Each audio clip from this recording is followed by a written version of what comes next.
Hi everyone, this is Vadim Kudruk, and you're listening to the ASC Wealth Podcast, a series of podcasts where we talk to the most interesting figures in the wealth management industry and learn how they view the world.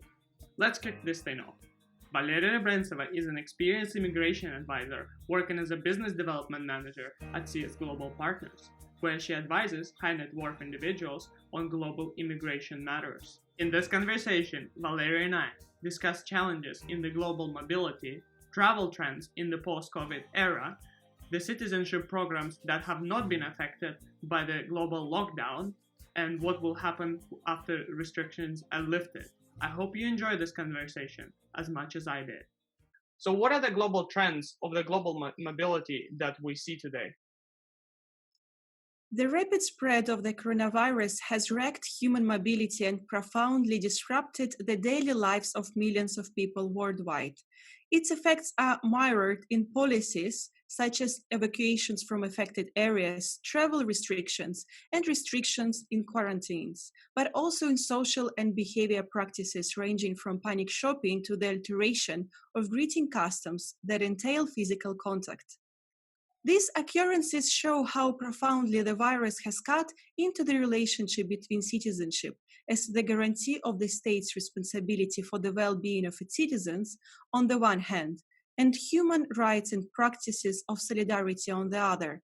We can notice a lot of new introduced changes imposed on the global mobility to protect one's nations. Most countries have imposed COVID-related restrictions on the inwards movement of persons. Visa services are also being currently on hold.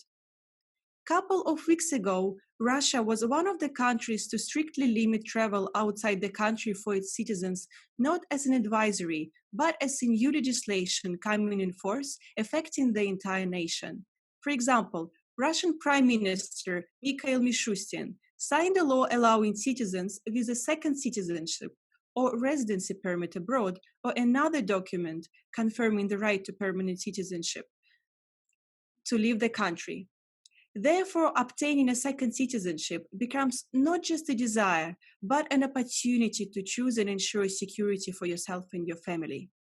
This pandemic demonstrates the continuing strong pull of national identification and suggests potentially a need of diversification of existing nationality to avoid dependency from the country of origin. But what are the challenges that you identify once the travel restrictions are over during the post-COVID-19 times? Well, that's a very good question to discuss. We can see that around 125 countries worldwide have imposed travel restrictions to prevent the spread of coronavirus. Most of these limitations target passengers who live in or have visited the countries affected by the virus. That is, entry is denied to individuals who have traveled to places where the epidemic is widespread, including mainland China, Italy, or South Korea. It's crucial to note that these restrictions tend to target entire countries rather than vulnerable hubs. It suggests that there is a thin line which exists between prevention of the virus and discrimination applied to certain nationalities from highly exposed to the virus countries. For instance, Iranian nationals are not allowed to enter Hungary. Iraq doesn't admit Iranian or Chinese citizens. Citizens of China, Iran, and Italy can enter Oman only if in the possession of a resident visa. The Russian Federation applies the similar approach to Chinese or Iranian nationals, whereas policies of Singapore and South Korea target Chinese nationals with passport issued in Hubei province.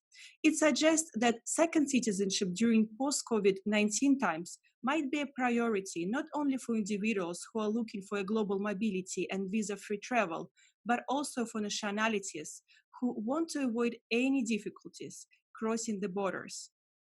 I also believe that travel ban will be having a negative impact on the holders of the nationalities whose government didn't manage to control COVID-19 consequences during the pandemic times, even post-COVID.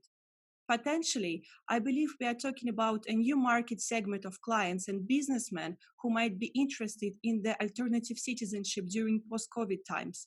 For instance, there are plenty of wealthy businessmen from Asia who are required to have an easy access to Europe or US to maintain their business activities abroad, but they don't want to face any issues crossing the foreign borders based on their passport and the government, which didn't succeed fighting the virus comparing with other countries. As far as I'm aware, the vast majority of existing citizenship programs require physical presence of the investors, which is not really possible with the current lockdown. Are there any citizenship programs that have not been affected and allow digital submission? The fastest and most affordable way to obtain a second citizenship is offered today by the Caribbean countries, such as Dominica and very well-known St. Kitts and Nevis. Actually, St. Kitts and Nevis was the first citizenship by investment country to utilize a digital system through which to upload documents forming part of an application for citizenship by investment, having implemented back in 2015. This is one of the ways in which St. Kitts and Nevis has cemented its status as a thought leader in the citizenship by investment industry, proudly holding a reputation as the platinum standard of citizenship by investment. Caribbean citizenship by investment programs are known for their accessibility, no interview and visit requirements, which is balanced by a strict due diligence policy. Also, St. Kitts is the only jurisdiction in the world to have an accelerated application process, a premium process available for an additional fee that ensures the citizenship is complete within just 60 days. The investor may oversee the process remotely, and all the paperwork is handled by our legal team at CS Global Partners. The passport is then delivered to the investor, so it's not necessary to travel to retrieve it, which makes it a very safe, convenient process from their hometown in Russia or anywhere else where the client is located, even during the imposed lockdown. That's great. Valeria, you have been working in the citizenship by investment industry for over 3 years. Do you think the main reasons to obtain a second citizenship can be redefined with the current pandemic of COVID-19 affecting the whole globe? Vadim, that's a good and interesting question to discuss. While logistics are likely to improve in the coming months and thus may not be a long-term problem in the global investor citizenship market, critics may say that pandemic has imposed a major challenge to the investor citizenship industry by putting most of its key selling points like mobility, luxury, tax benefits on thin ice. I believe this is not the case, and citizenship by investment will still remain a popular and reasonable choice for wealthy individuals, although demand side towards a dual citizenship has definitely shifted and not quite what it's been during pre-COVID-19 times. With the tragic events of the recent outbreak, all of us realized the importance of the document confirming the right to permanent residency abroad, which also provides an opportunity to contact the relevant country for help and leave the country of actual residency if needed. Thus, obtaining a second citizenship becomes not just a desire, but an opportunity to choose and ensure security for yourself and your family during difficult times. This means that today, second passport is not only a travel document, but importantly, a health insurance enabling a valuable escape plan to potential investment citizens if they have a need for it.